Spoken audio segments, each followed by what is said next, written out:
So I have been a mess lately. I've been a little unmotivated creativity-wise, which is strange for me because I usually have like this endless creative energy flowing through me at all times. Like I'm always having ideas, I'm always writing things down. It's constant, but for some reason, I don't know where it went. I'm like creatively blocked or something. I don't really know, but I started cutting out this pattern for sewing last week, and I think I'm gonna finally get around to doing it. It is a short and shirt set called a Jinbei. It is Japanese. It's like a Japanese summer lounge set. Yeah, I'm pretty much just gonna wear it around the house in the summertime. This is what the fabric looks like. It's very light feeling. I think it does have some like polyester in it or something. I got it off of Mood Fabrics. I think it's so beautiful. I have a blanket that actually has like a similar pattern with these like bonsai type plants on it. So I think that's why I was really drawn to it. I already made one mistake, which was when I was cutting out the shorts. I cut them out like this with the pattern upside down. Let me tell you, I stared at this pattern forever, and I stared at the instructions forever, trying to make sure that I wouldn't do that. And then I did do that. So good start there. But today I recut them out. Thankfully I had enough fabric,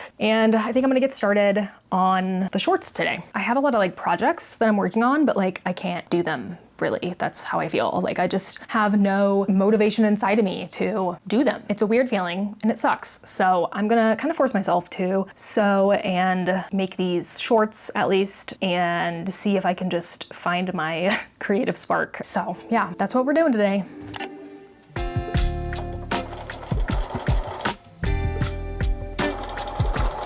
Okay, so I've pinned the sides before I sew because I want to make sure these fit me. Look how massive they look, first of all. I think I cut out a small or an extra small, but like sewing patterns are always weird with sizing, I feel like. Definitely a good 2 inches too big. Maybe I'll cut like a 1/2 inch off on the sides because I have to remember there's seam allowance and all that. I think that'll fit better. Alrighty, I finished the shorts yesterday. A little wonky, but they're not too bad. It's just like the elastic in there is a little too small, I guess, for the waistband, but I couldn't really make the waistband smaller because I sewed buttonholes and the buttonholes are really low.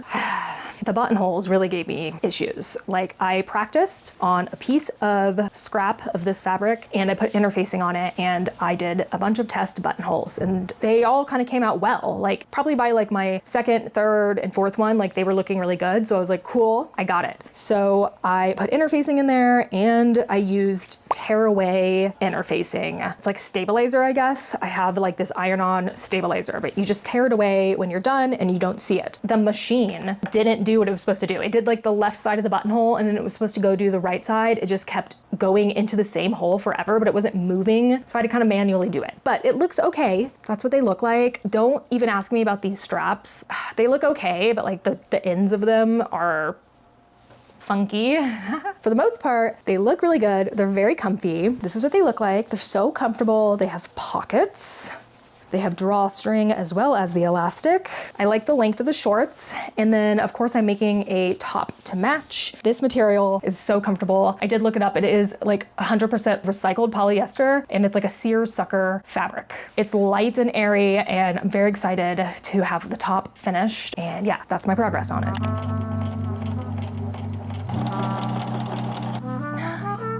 Hi, bud. Come here.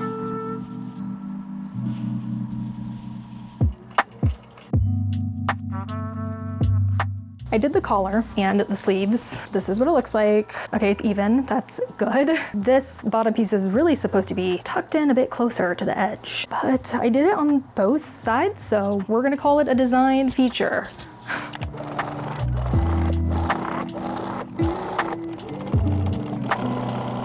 Okay, are we ready for this grand reveal? First of all, I'm gonna take this strap on the inside and tie it with this one. And then there's a strap over here on the side and I'm gonna tie it to this one. I have not looked in the mirror or anything with this on, so I really have no idea how it looks. Okay, nice. There we go. Hope you can see it. It's all done. I kind of wish there were some pockets in the front, but it's totally fine. I have pockets in the shorts. It feels really comfortable and I could definitely wear this with like a tank top underneath or something so it's not so layered, because if I'm outside on my balcony and it's really hot, I'm not gonna want to wear multiple layers. This is what the back looks like.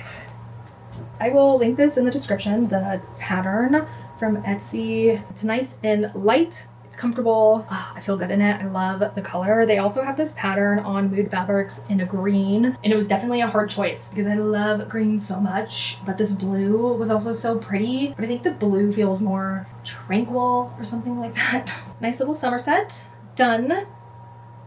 Hello everyone, I'm at the garden. I'm going to show you what's going on, and I'm going to do a little bit of harvesting. First, let me show you the tomatoes. Look at them, they're doing so well. Getting pretty big there. Also have a bunch right here as well. I definitely need to get another stake and stake them up more. They are growing rapidly. This is borage. It's so beautiful. Oh my gosh. I love borage. I love the blue, and I love when they turn kind of pink as well. This is a Hopi sunflower, and we almost get to see the flower soon. Still no zucchini, but I do have a yellow squash plant. I know this leaf is not doing well, but it's coming back to life. Stunning variegated nasturtium. This is cilantro going to seed. I don't know if you can see that, but there is a ladybug larva right there. I love them. There are so many ladybugs this year in the garden. It's great. Pea plants definitely got a little crispy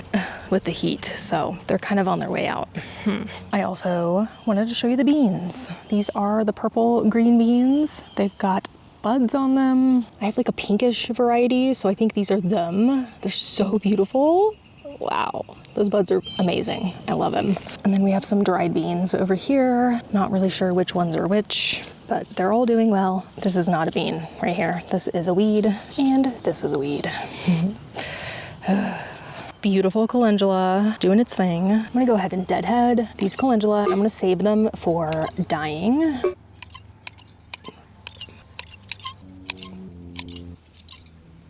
These are garden peas. I'm gonna go ahead and collect some of them.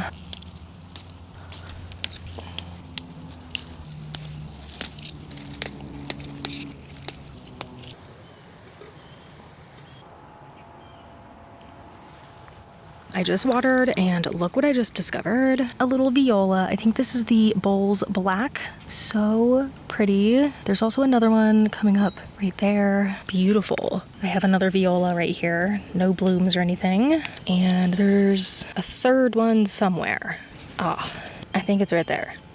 Okay, real exciting. Good stuff. So what I've been doing with my produce is I always weigh it before it goes into the freezer or the fridge. I track it every single year. So this will be my third year tracking how much I've grown. And last year I hit 100 pounds, which is so exciting. So for the peas, I break them open and weigh them. I harvested so many peas today, which is awesome. It's just getting so hot and they're just not producing as much. So just making sure I'm on top of harvesting them so they don't go over, you know. They're definitely much better when they're younger. So I got 57.2 grams, and I usually take a picture so I can add it to my spreadsheet when I get to my computer. And I have peas right here that I've been freezing, so I just add these to the bag. Eventually, I will have a ton of peas. And I'm going to weigh the calendula as well because I'm going to be using it for dye. And I don't know, maybe I want to see how much I got this year and compare it to next year. And I'm going to pop this into my dehydrator. I'm just going to add it to a tray, and I probably won't turn the dehydrator on because it is so hot. So I'm just going to slide this into my dehydrator and they will dry up over time and it'll be just fine. So this weekend I am doing something very exciting. I am going down to my friend's house, the friend that has the fiber farm, and we are going to be experimenting with cyanotype printing. And if you don't know what that is, I will throw up some photos right here. The process is you paint on the cyanotype stuff, I know, really technical, and then you can place things on top of it, such as flowers or leaves or objects, whatever you want. And then you place it into the sun, and the sun exposes the cyanotype stuff that we painted on, and then anything that is covering the fabric won't get exposed, such as the flowers or leaves. And I've been wanting to do this for such a long time, and she just randomly messaged me and asked me if I had ever done it and if I want to come down there and do it with her. And I was like, oh my God, absolutely yes. Like this has been on my list of things to do and I've been wanting to do it so bad, especially now that it's summer. We have lots of sun and I have flowers growing in the garden and all types of leaves. So I'm gonna show you the fabric that I am going to bring with me. Number one is this fabric right here. I used this fabric when I was dyeing with holy basil to see how it would turn out. This is how it turned out. This is 70% linen and 30% rayon, I believe, and it's white, so it should take the color really well. I'm very excited to use this. And also I'm gonna bring this. This is cotton denim with stretch. So it's 99% cotton and 1% lycra. I have a ton of it. I was thinking maybe I'll make like a little garden apron or something. I don't really know, but I have so much of it. So I'm definitely gonna bring this. I think this is a perfect canvas for the cyanotype, and I actually think on Mood Fabric, which is where I got it, it describes it as a canvas. It is stiff, so I'm gonna cut this down. I'm not gonna bring all of it and print some things on it. So I guess I'll see you at the fiber farm later this weekend. I am so excited to experiment with this. And I'm definitely gonna be buying my own cyanotype kit. You can get it on dharmatrading.com for pretty cheap. Then I can experiment with things here at home.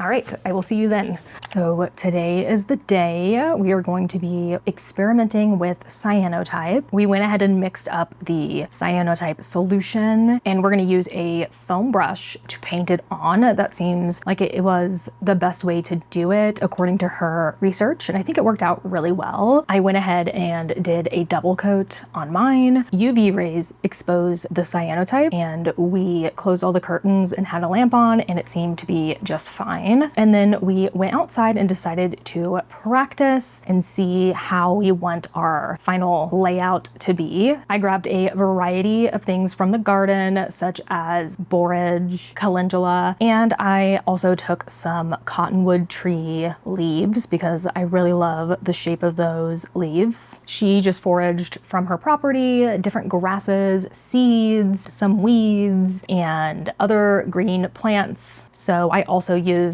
those as well. I decided to just totally randomize mine. I looked over at hers and hers was like perfectly laid out and so beautiful. And I was like, wow, we totally went a completely different way. I loved that we went in different directions. Hers is very clean and mine is just all over the place. After the cyanotype dried, we went inside and placed our items on top of it. The cyanotype has to be completely dry in order for it to work correctly. I also added my calendula when we were in here so they would be super fresh and create a nice print. This is what my final layout looks like. I then placed glass on top, 1 to press everything down and 2 to protect it from the wind so our items didn't fly away. I then very carefully brought this whole thing outside. I can't quite remember how long we left it out there. It was between 20 and 30 minutes and it was a super bright day as well. No clouds in the sky. It was absolutely perfect to cyanotype print. After the time was up, we then took our fabric inside and rinsed it really well until the water was clear. After rinsing the fabric, we then put it in a bath of water with some hydrogen peroxide, which made the blue much darker. And it also made our items become brighter, like a brighter white. And this is what mine looks like while it's still wet. And here is what it looks like dried. I think it turned out so amazing. Some of the items turned out a little weird, like the borage leaves, but the borage blossoms I think turned out really cool. I also love the way the calendula looks. I love that it looks like little starbursts everywhere. I also really love this weed right here. I just found this in her yard. I love how some of it is solid and some of it is a little bit see-through-ish, almost like an x-ray. So cool. All in all, I think that this was a super easy process. The cyanotype solution is actually pretty inexpensive. I think that cyanotype printing is accessible for the most part if you want want to try it yourself, you can pretty much do it on any type of material, like paper, fabrics, rocks, like I showed earlier. That's super fun. Let me know if you ever try it out. Hello, so I'm gonna give you a cross stitch update. If you remember, I am doing the sewing tomato. That's what it looks like, and let me show you what I have. So I messed up a little bit. And I'll just show it to you and then I'll explain. It looks kind of okay, but you can see here that there's a lot of weird things happening in this bowl thing. This is the chart, and you see this gray line. This is a continuation of the other side. You do this side and then you can flip it and be like, okay, yes, I was right here on this gray line. Now I need to go on to this. Well, I did the gray line, like I counted it in my thing. So I'm a few stitches too much on my tomato, which threw off the whole pattern of the bowl. And the bowl is like super symmetrical, like there's a pattern on it. So I tried to kind of wing it and just whatever I was doing on the right side, I would do on the left side, but I got off count somewhere. So that's what it's supposed to look like. And this is mine. I did all of the gray, but it's not symmetrical. It looks so weird. I don't know what happened. I'm gonna go over it with this ecru color, which is like a creamy white, and I'm gonna put that in the white spaces, and I'm gonna try to make it look as symmetrical as possible. So I will go over some of the gray with the ecru and maybe put more gray in some other spots just to make it look good and like there's an actual pattern. So yeah, that's my update. I think it's gonna be okay once I get all the white in there. Finding that out the other day, I was absolutely ready to quit. I was like, oh my God, what did I do? It's fine. I mean, the tomato looks perfect, but the bowl just needs some work. Yes, and I'm working on it. I don't think it's gonna mess up any of the rest of the pattern. I think it'll be fine. I think I only moved over 2 rows or something, so I don't know, we'll see, but I'll adjust if needed. So I wanted to show you my progress on the cross stitch that I just started. I do have a few things to say about it. This is my progress so far. Don't look at the bowl that the tomato is in too hard because I really messed it up. Also, this is hand-dyed fabric and I got it in Florida and she like took it off of a bolt and measured it for me. So it would be perfect for the pattern. I don't know, she did some kind of math, but as you can see, there is a lot of excess fabric. Like I could have started this in the corner and had a bunch of leftover fabric to use, and I can still use the top and bottom pieces, I think, but still I was thinking that she cut it perfectly so it would take up like all of this fabric, I guess. I don't know, but it didn't. So yeah, those are my 2 things. The amount of fabric I have left over and then the sewing tomato bowl. So like I said, I did everything in gray or some spots in gray and then added ecru to kind of make the pattern look similar to what it's supposed to look like. But it was really difficult to make it symmetrical because I guess my stitches across were off by a number, like maybe they were odd or even, and it just didn't fit to make it symmetrical. And I can always go back over it if I can figure out how to make it better looking. This is them side by side. I don't think it's thrown off the count for all the other things I still need to stitch on there, but it just definitely looks wonky and it kind of sucks because it's the biggest thing on this pattern.